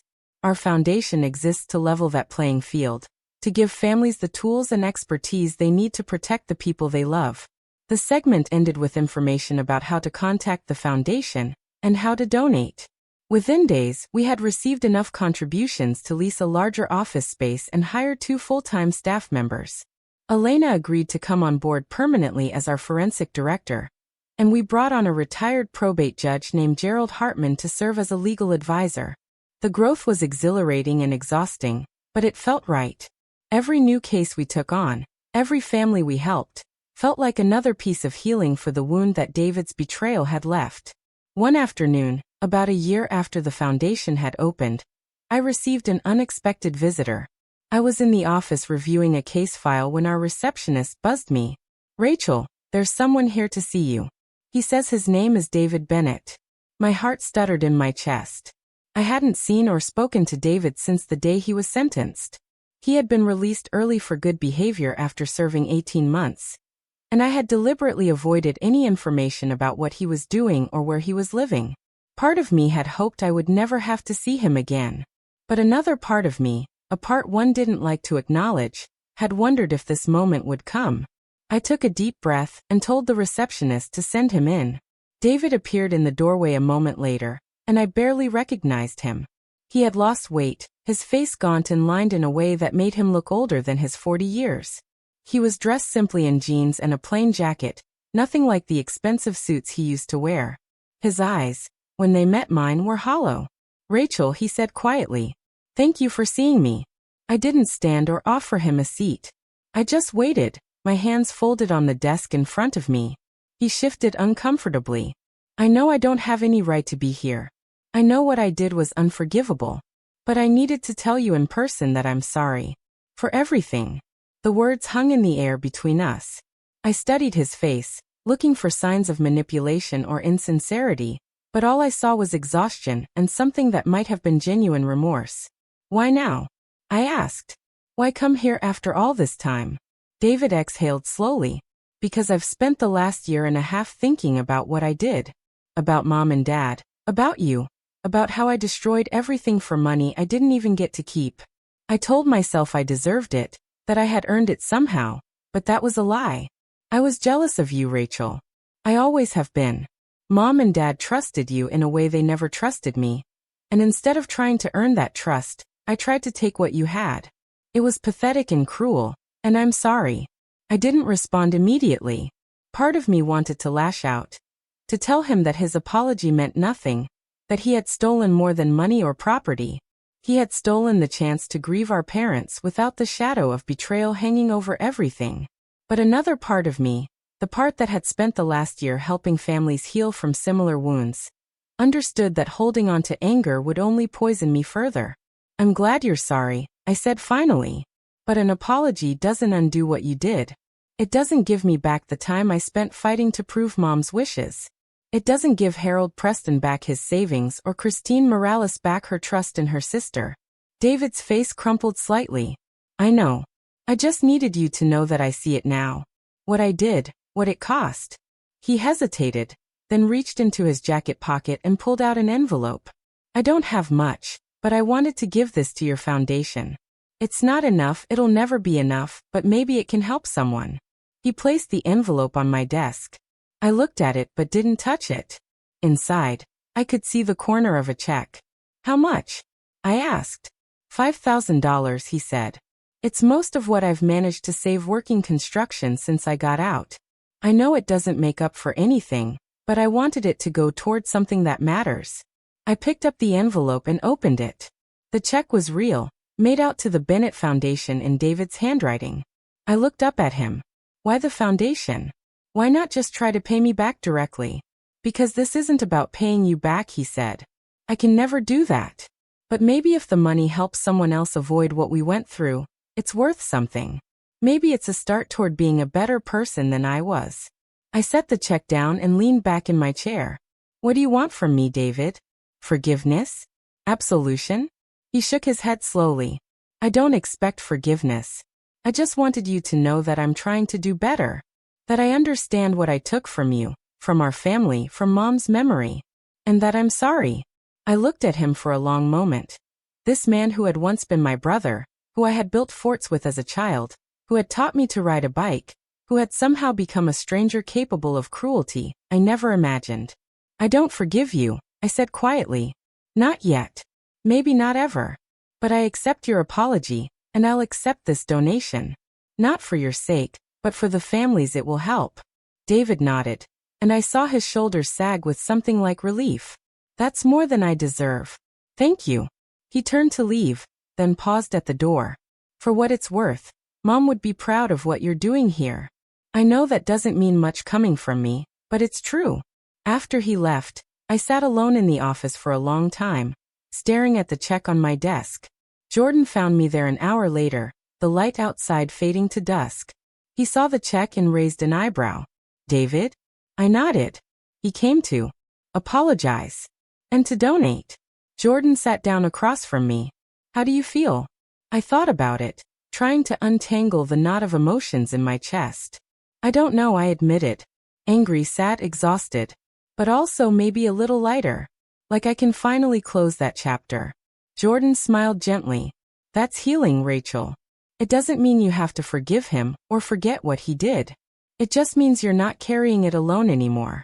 Over the next 2 years, the Bennett Foundation grew beyond anything I had imagined. We expanded to serve clients across the Pacific Northwest, partnered with law schools to provide legal clinics, and developed training programs for caregivers and family members to recognize the warning signs of financial exploitation. We successfully contested 37 fraudulent wills, recovered over $2 million in stolen assets, and helped secure criminal convictions in 12 cases of elder abuse. Each victory felt personal, a vindication not just for the families we served, but for my own journey. Harold Preston became one of our most vocal advocates, speaking at senior centers and community events about his experience, and encouraging others to seek help if they suspected abuse. Christine started volunteering with us, using her background in social work to provide emotional support to families navigating the legal system. Susan Morales won her case against her sister Teresa, and her mother's assets were returned and placed in a protected trust. These stories, and dozens of others like them, became the heartbeat of our work. On the 3rd anniversary of the Foundation's opening, we held a fundraising gala at a historic venue overlooking the Willamette River. The room was filled with donors, volunteers, attorneys, and families we had helped. Jordan stood at the podium and gave a speech about the Foundation's growth and impact, his voice strong and proud. Then he introduced me, and I walked to the front of the room to applause that felt both humbling and empowering. I looked out at the faces in the crowd, people who had believed in this mission, who had given their time and resources to make it real. 3 years ago, I walked into a lawyer's office and discovered that my brother had stolen my inheritance. I was devastated, angry, and lost. But I was also lucky. I had the resources to fight back, the knowledge to navigate the legal system, and the support of people who believed in me. Most families facing elder financial abuse don't have those advantages. They're isolated, overwhelmed, and convinced they're powerless. The Bennett Foundation exists to change that narrative. To tell families that they are not alone, that they do have power, and that justice is possible. I spoke about the families we had helped, about the systemic changes we were advocating for, about the future we were building. And I spoke about my parents, about the legacy they had left, not in money or property, but in the values they instilled. Kindness, integrity, the belief that we have a responsibility to protect those who cannot protect themselves. This foundation is their legacy, I said, my voice thick with emotion. And every family we help, every case we win, every person we empower to stand up against exploitation, that's their memory living on. The applause was thunderous, and I stepped back from the podium with tears in my eyes. Later, as the evening wound down and guests began to leave, I stood by the windows overlooking the river. The city lights reflected on the water, shimmering and beautiful, and I felt a profound sense of peace. Jordan joined me, 2 glasses of champagne in hand. He handed me one and clinked his glass against mine. "To your parents," he said. "And to you. To all of us," I corrected. "This wouldn't exist without you, without Elena, without everyone who believed this was worth fighting for." We stood in comfortable silence, watching the river flow past. I thought about the journey that had brought me here, from that devastating day in the lawyer's office to this moment of celebration and purpose. I thought about David, wherever he was, and hoped he was finding his own path toward redemption. I thought about my mother's letter, the words that had given me strength when I needed it most. "This house is yours, and it always has been in our hearts." She had been talking about more than just the physical structure. She had been talking about legacy, about trust, about the responsibility to honor those who came before us. The Selwood house still stood, lovingly maintained, a place where I returned every evening after long days at the foundation. I had considered selling it once, using the money to fund the foundation's expansion, but I couldn't bring myself to do it. The house was more than an asset. It was a connection to my parents, a reminder of where I came from and why this work mattered. Instead, I had opened it occasionally for foundation events, turning the living room into a gathering space for support groups and the dining room into a place where families could share meals and stories. Standing by the river with Jordan, I realized that I had done what my mother had asked. I had taken care of the house, honored it, kept it alive with purpose and love. But more than that, I had taken the pain of what happened and transformed it into something meaningful. I had turned betrayal into advocacy, grief into action, loss into legacy. That's what justice looks like, I thought. Not just courtroom victories or financial restitution, but the quiet, persistent work of making sure others don't suffer the same harm. It's the choice to turn your wounds into wisdom, your anger into compassion, your personal fight into a movement that outlasts you. The foundation would continue to grow, to evolve, to reach more families. There would be more cases, more challenges, more nights when the work felt overwhelming. But there would also be more victories, more families reunited with their loved ones' legacies, more people empowered to stand up against exploitation. And every single one of those victories would be a testament to my parents, to the values they taught me, to the love they gave me even in death. I raised my glass to the city lights, to the river flowing endlessly forward, to the future we were building one case at a time. Jordan noticed the gesture and raised his glass as well. "What are we toasting?" he asked. I smiled. To transformation. To turning the worst moments of our lives into the best reasons to keep fighting. To proving that even when people try to steal everything from you, they can't take away your ability to choose how you respond. Jordan's expression softened. "That's beautiful, Rachel. And it's true. You've built something extraordinary here. Not just the foundation, but the way you've carried yourself through all of this. Your parents would be so proud." I felt tears prick my eyes again, but they were good tears, clean tears. "Thank you," I said simply. "For everything. For being there from the beginning. For believing in this when it was just an idea. For being the kind of friend who shows up with coffee and a camera and says, 'Let's do this.'" Jordan smiled. "That's what family does. And your family, Rachel. Not by blood, but by choice. By showing up. By fighting together." We finished our champagne as the last guests filtered out. And then we locked up the venue and walked to our cars in the quiet night. Driving home through the familiar streets of Portland, I thought about all the chapters of this story. The betrayal, the investigation, the courtroom battle, the foundation, the healing. Each one had been necessary. Each one had shaped me into the person I was now. And while I would never be grateful for what David did, I could acknowledge that it had led me here, to this work, to this purpose, to this life that felt fuller and more meaningful than anything I had imagined 3 years ago. When I pulled into the driveway of the Selwood house, the porch light was on, welcoming me home. I sat in the car for a moment, looking at the house my parents had built, the house my mother had entrusted to me, the house that had become both a sanctuary and a symbol. Then I got out, walked up the steps and unlocked the door. Inside, everything was as it should be. My mother's roses in a vase on the kitchen table. My father's workshop visible through the back window. The family photos lining the hallway, faces smiling out from happier times. I walked through the room slowly, touching the furniture, straightening a picture frame, feeling the presence of my parents in every corner. They were gone, but they weren't lost. They lived on in this house, in the foundation that bore their name. In every family we helped find justice. And they lived on in me, in the strength I had discovered, in the purpose I had claimed, in the refusal to let cruelty have the last word. I climbed the stairs to my bedroom, exhausted but content, and looked out the window at the garden below. The roses my mother loved were blooming, their petals dark against the night. Tomorrow there would be more work, more cases, more families needing help. But tonight I let myself rest. I let myself feel the weight of everything I had carried, and the lightness of everything I had built. I let myself be proud of the woman I had become, the advocate my mother knew I could be, the keeper of a legacy that would outlast all of us.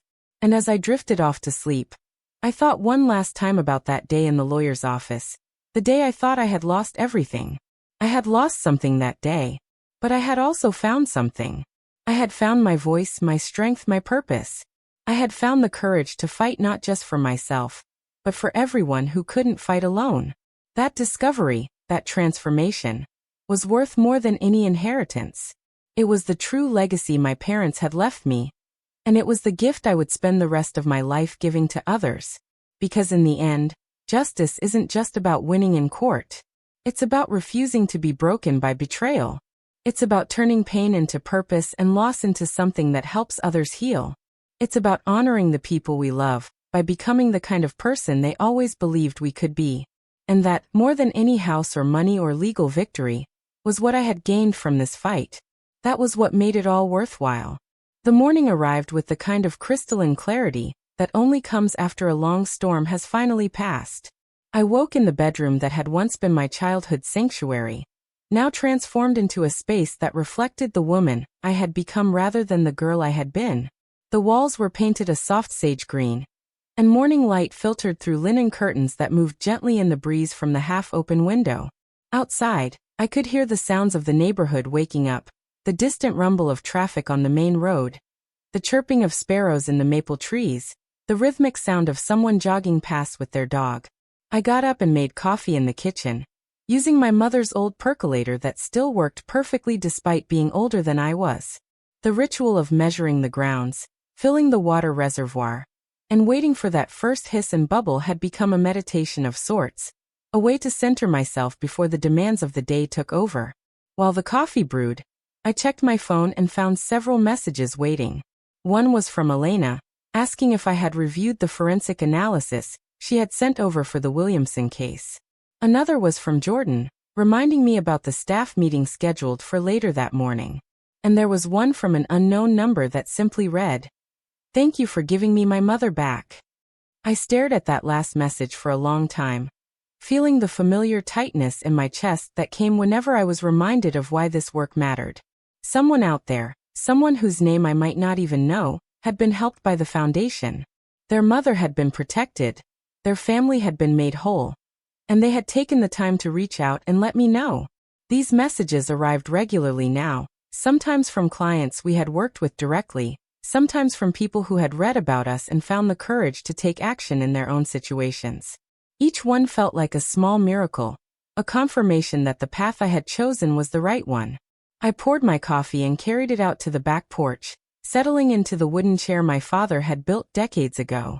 The garden stretched before me, a riot of color and life that I had slowly been restoring to its former glory. My mother had been an intuitive gardener, someone who seemed to understand what each plant needed without consulting books or guides. I had inherited her love of growing things but not her natural talent, so I had spent countless hours researching, experimenting, and occasionally failing spectacularly. But the effort had been worth it. The roses bloomed in deep reds and soft pinks. The lavender bushes hummed with bees. The vegetable patch in the corner produced more tomatoes and zucchini than I could possibly eat alone. Sitting there in the morning quiet, I thought about the journey that had brought me to this moment. It had been 3 years since the court ruling that restored the original will, and in that time, my life had been completely transformed. The foundation had become more than just a project or a passion. It had become my calling, the thing that gave shape and meaning to every day. But it had also taught me things about myself that I hadn't known before. I had discovered reserves of patience I didn't know I possessed, learned to navigate complex legal systems with a confidence that would have seemed impossible years ago, and found that I had a gift for connecting with people in their most vulnerable moments. The work was exhausting, emotionally draining, and sometimes heartbreaking. Not every case ended in victory. Some families came to us too late, after the damage had already been done, and the legal avenues had closed. Some chose not to pursue justice because the cost, financial or emotional, was too high. And some cases revealed such depths of cruelty and betrayal that even winning felt hollow. But there were also the victories, the moments when justice prevailed and families were reunited with what had been stolen from them. Those moments made everything else worthwhile. I finished my coffee and went back inside to get ready for the day. The foundation office was a 20-minute drive from the house, and I liked to arrive early before the phone started ringing and the day's chaos took over. As I drove through the familiar streets of Southeast Portland, I thought about the staff meeting Jordan had scheduled. We had been discussing the possibility of opening a second location, possibly in Eugene or Salem, to serve families in the southern part of the state. The demand was there, the funding was increasingly stable thanks to grants and donations, but expansion meant new challenges. Hiring and training staff, establishing relationships with local courts and law enforcement, building trust in communities where we were unknown. It was the kind of problem I would have found overwhelming 3 years ago, but now it felt manageable, even exciting. I had learned that big challenges were just collections of smaller, solvable problems, and that progress happened one step at a time. When I arrived at the office, Elena was already there, her desk covered in documents and photographs. She looked up when I walked in and pushed her glasses up on her nose. "Morning, Rachel. Did you get a chance to look at the Williamson materials?" I set my bag down and pulled out my laptop. I did. The signature discrepancies are even more obvious than in our case. Do you think we have enough to move forward? Elena nodded firmly. Absolutely. The person who forged these documents wasn't even particularly skilled. There are hesitation marks, uneven pressure, and the baseline wanders all over the place. Add in the medical records showing Mr. Williamson's advanced Parkinson's, and there's no way he could have produced these signatures. We have a strong case. I felt a surge of satisfaction. Good. Let's schedule a meeting with the family and walk them through the findings. I want them to understand exactly what we've discovered and what the next steps look like. Elena made a note and returned to her work, and I headed to my office to prepare for the staff meeting. Jordan arrived a few minutes later with a box of pastries from the bakery down the street, a tradition he had started in the early days when we were working out of his garage, and sustenance was sometimes more important than strategy. He set the box on the conference table and grinned at me.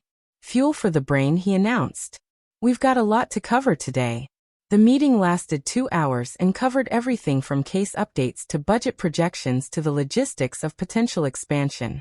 Our newest hire, a young attorney named Marcus Chen, presented research he had done on elder law statutes in different counties, identifying areas where the legal framework was particularly weak and families were most vulnerable. It was exactly the kind of systemic analysis we needed if we were going to advocate for policy changes at the state level. Rebecca Walsh, who had joined us as a senior legal consultant, talked about a case she was preparing for trial, one that involved a caregiver who had systematically isolated an elderly woman from her family while draining her accounts. The details were horrifying, but Rebecca's determination was fierce. "We're going to nail this guy," she said, her voice hard.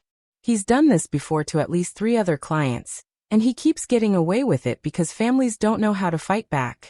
Not this time."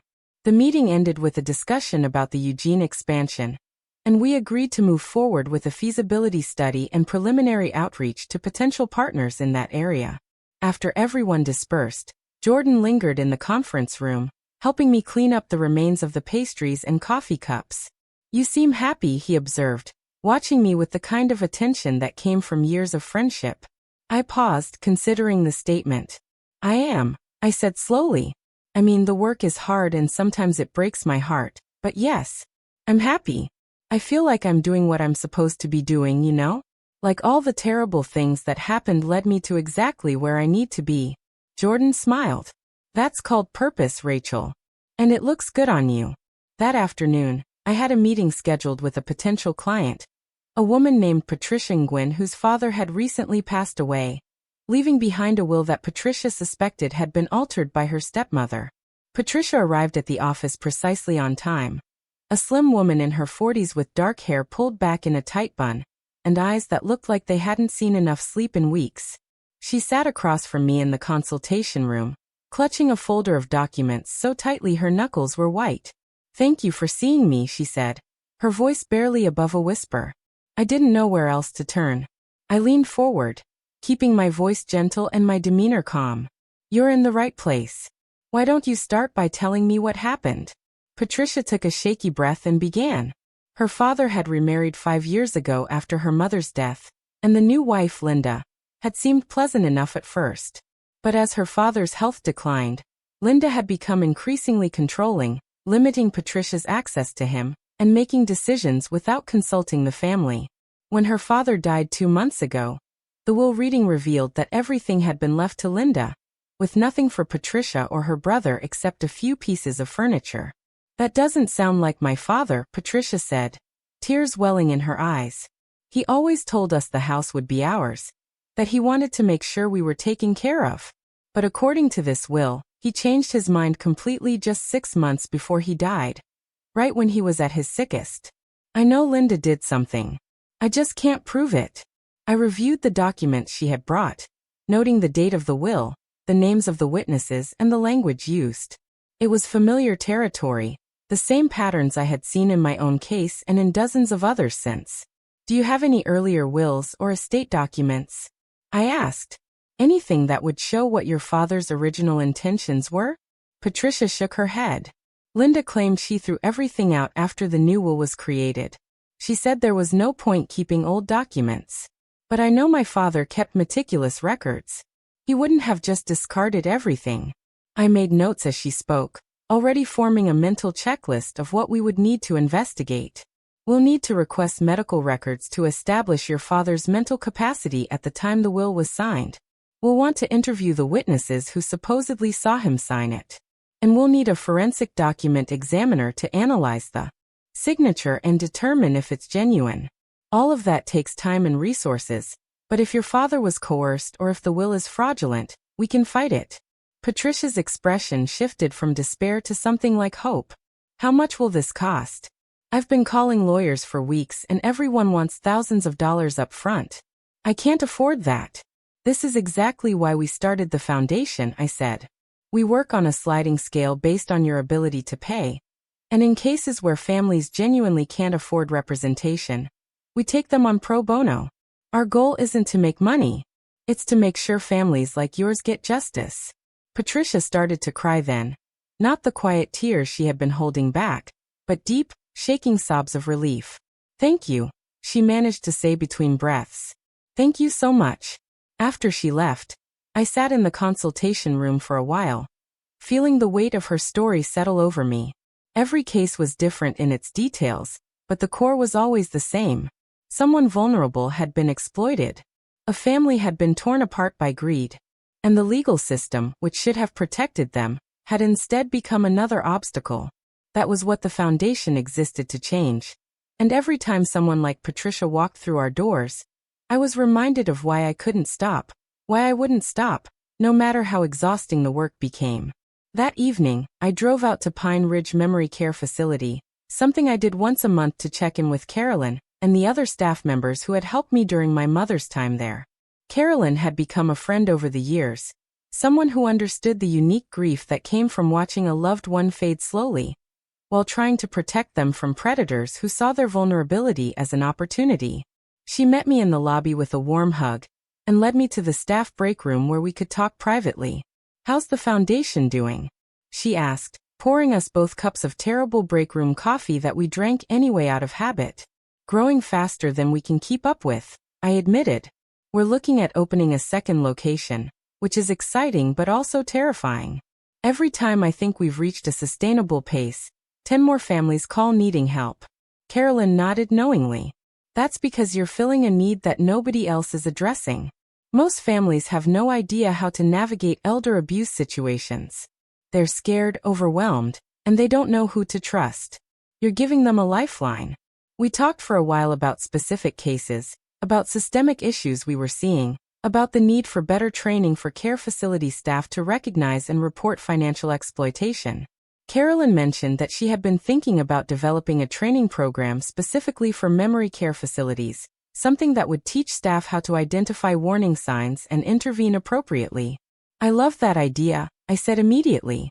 "Would you be interested in partnering with the foundation on it? We could help with the curriculum development and provide legal context." Carolyn's eyes lit up. "I would love that. Let me put together a proposal, and we can meet to discuss it." Driving home that night, I felt the familiar sense of momentum that came from seeing how one effort sparked another, how the work we were doing was creating ripples that extended far beyond individual cases. The training program Carolyn was proposing could protect hundreds or thousands of vulnerable people. It could change the culture in care facilities, making exploitation harder and detection easier. That was the kind of systemic change that had the power to transform the landscape of elder care. And it had started with a conversation in a break room over bad coffee. When I got home, I found a package waiting on the porch. It was a small box wrapped in brown paper with my name written in careful handwriting. Inside was a framed photograph of my parents, one I didn't recognize. They were young in the picture, probably in their 30s, standing in front of the house with their arms around each other. My mother was laughing at something off camera, and my father was looking at her with an expression of such pure adoration that it made my chest ache. Tucked into the frame was a note. "Rachel, I found this while going through some old boxes. I thought you should have it. Your parents loved each other deeply, and they loved you and David just as much. I'm sorry for everything that happened, but I'm grateful you found a way to honor their memory." The note wasn't signed, but I knew the handwriting. David. I stared at the photograph for a long time, feeling a complicated mix of emotions. Sadness for what had been lost, anger for what he had done, but also a strange gratitude for this gesture. He was trying, in his own broken way, to make amends. It didn't erase the past, and it didn't mean I had forgiven him, but it was something. I carried the photograph inside and found a place for it on the mantel, next to the other family photos I had restored to their rightful places. My parents smiled out from the frame, frozen in a moment of happiness that predated all the pain that would come later. Looking at them, I made a silent promise. I would continue to fight for families like ours. I would continue to build the foundation into something that could protect the vulnerable and hold the exploiters accountable. And I would honor their memory not just by preserving their house or telling their story, but by living a life that reflected the values they had tried to instill in me. The weeks that followed were a blur of activity. We launched the feasibility study for the Eugene expansion, hired 2 new case managers to help with the growing caseload, and began working with Carolyn on the care facility training program. Patricia Nguyen's case moved forward, and Elena's forensic analysis revealed significant discrepancies in the will's signature that suggested forgery. We filed a motion to set aside the will, and scheduled a preliminary hearing. The Williamson case went to trial, and Rebecca's presentation of the evidence was so thorough and compelling that the jury deliberated for less than 3 hours before finding in our favor. Each victory felt personal, a validation of everything we were trying to accomplish. But there were also setbacks. A case we had been working on for months fell apart when a key witness recanted their testimony, and we had to accept that the family would not get the justice they deserved. Another client decided to drop their case because the emotional toll of fighting their sibling was too much to bear. These losses weighed on me, reminding me that the legal system, for all its power, was imperfect and that sometimes the best outcome wasn't possible. But the work continued, and so did we. The Foundation's 3rd anniversary gala had been a success, raising enough money to fund operations for another year, and bringing in new volunteers and supporters. I had given a speech that night about transformation, about turning pain into purpose, and the response had been overwhelming. People approached me afterward with their own stories, their own experiences of betrayal and resilience, and I realized that what we were building was bigger than any individual case. We were creating a community of people who refused to accept that exploitation and abuse were inevitable parts of aging, who believed that dignity and justice were rights worth fighting for. One Saturday morning, I woke to find the garden covered in a light frost, the first sign that autumn was giving way to winter. I bundled up in my mother's old cardigan and went outside with a mug of tea, walking among the dormant plants and thinking about the cycles of growth and rest that governed everything. The foundation, like the garden, needed seasons. Times of intense activity and expansion, but also times of consolidation and reflection. We had been in a growth phase for so long that I hadn't stopped to consider whether we were building sustainably or just racing forward without a solid foundation beneath us. I made a decision then to slow down, to focus on strengthening what we had already built before pushing for more expansion. We would complete the Eugene feasibility study and move forward if it made sense, but we wouldn't rush. We would invest in our existing staff, provide better training and support, and make sure everyone felt valued and equipped to do this difficult work. And I would take time for myself, time to tend the garden and read books that had nothing to do with elder law and remember that I was a whole person, not just the director of a foundation. That afternoon, Jordan came over and we spent hours working in the garden together, cutting back the dead growth, covering the sensitive plants, and preparing everything for winter. We didn't talk much, just worked in comfortable silence, the kind that comes from deep friendship and shared purpose. When we finished, we sat on the porch with hot cider and watched the sun set over the neighborhood. "This is nice," Jordan said. "We should do this more often. Just be, without always planning or strategizing or problem solving." I agreed. Sometimes I forget that there's more to life than the work. As important as it is, it can't be everything. Jordan looked at me with that knowing expression. "Your mom would want you to be happy, Rachel. Not just fulfilled by your work, but happy in the full sense. Relationships, hobbies, rest. All of it." "I know," I said softly. "I'm working on it." That winter, I did work on it. I started taking pottery classes at a community center, drawn to the meditative quality of working with clay. I reconnected with old friends from my EMT days, people I had lost touch with during the years of fighting David and building the foundation. I went on a few dates, nothing serious, but it felt good to open that part of my life again after so long. And I spent more time in the house, really living in it rather than just sleeping there between long days at the office. The foundation continued its work, but at a more measured pace. We opened the Eugene satellite office in the spring, staffed by local attorneys and case managers who brought their own expertise and passion to the mission. Patricia Nguyen's case concluded with a settlement that restored a significant portion of her father's estate and exposed Linda's fraudulent actions. The Williamson family held a small celebration at our office when their case was finally resolved, and seeing them together, reunited with what had been stolen from them, reminded me why every difficult moment was worth it. On a warm evening in May, almost exactly 4 years after the day I walked into Thomas Whitmore's office and learned I had been written out of my parents' will, I stood in the garden of the Selwood house and planted a new rose bush. It was a variety I had never grown before, one with blooms that shifted from deep purple to soft lavender depending on the light. I dug the hole carefully, amended the soil the way my mother had taught me, and settled the plant into its new home. As I patted the earth around the roots, I thought about how far I had come, how much I had grown, how thoroughly my life had been transformed. The betrayal that had once felt like the end of everything had instead become the beginning of something I never could have imagined. I had built a foundation that was changing lives, had found purpose that gave meaning to every day, and had learned that resilience wasn't about never falling down but about choosing to get back up, to keep fighting, to transform pain into something that could help others heal. My parents would have been proud of that. I was proud of that. And as the sun set over the garden, casting everything in golden light, I felt a deep sense of peace settle over me. The work would continue tomorrow, and the day after that, and for as long as families needed someone to stand with them against those who would exploit their vulnerability.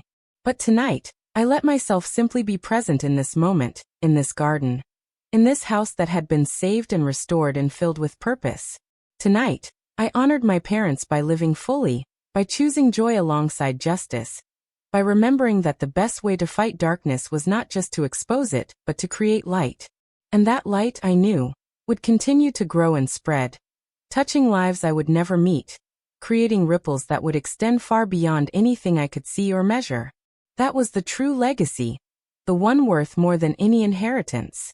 And it was mine to carry forward, one day at a time, one family at a time, one moment of courage and compassion at a time. The journey that had begun with loss and betrayal had led me here, to a life rich with meaning and purpose, to work that mattered and relationships that sustained me. And standing in my mother's garden, surrounded by the beauty she had created and I had preserved, I understood finally that this was what it meant to honor those we love, not by holding on to the past, but by carrying their values forward into the future, by becoming the kind of person they always believed we could be. Up next, you've got 2 more standout stories right on your screen. If this one hit the mark, you won't want to pass these up. Just click and check them out.